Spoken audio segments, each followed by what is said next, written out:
بسم اللہ الرحمن الرحیم نحمدہ و نصلی علی رسولہ الکریم اما بعد۔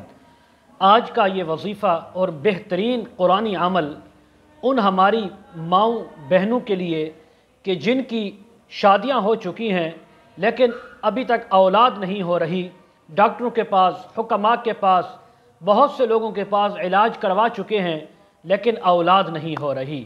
آج ان کو مایوس ہونے کی ضرورت نہیں، فکر کرنے کی ضرورت نہیں، رب تعالیٰ کا قرآن اس کا آپ کو حل بتا رہا ہے، اسی پر آپ نے عمل کرنا ہے، انشاءاللہ اللہ آپ کو اولاد عطا فرمائیں گے۔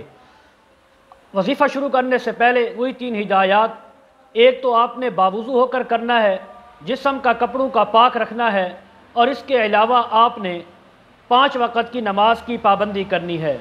وظیفہ یہ ہے، قرآن مجید کی آیت ہے وَيُمْدِدُكُمْ بِأَمْوَالٍ وَبَنِينَ وَيَجْعَلْ لَكُمْ جَنَّاتٍ وَيَجْعَلْ لَكُمْ أَنْهَارًا۔ اس آیت کو آپ نے 9 مہینے تک جیسے ہی عمل ٹھہرے گا اسی دن سے شروع کرنا ہے۔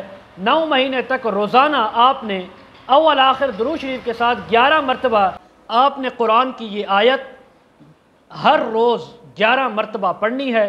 انشاءاللہ تعالی آپ کا حمل بھی محفوظ رہے گا، رب تعالیٰ آپ کو اولاد نرینہ بھی عطا فرمائیں گے، اور اس کے ساتھ ساتھ اس وظیفہ کی یہ بھی برکت ہے کہ اللہ تعالیٰ آپ کے رزق کی تنگی کو بھی دور فرما دیں گے۔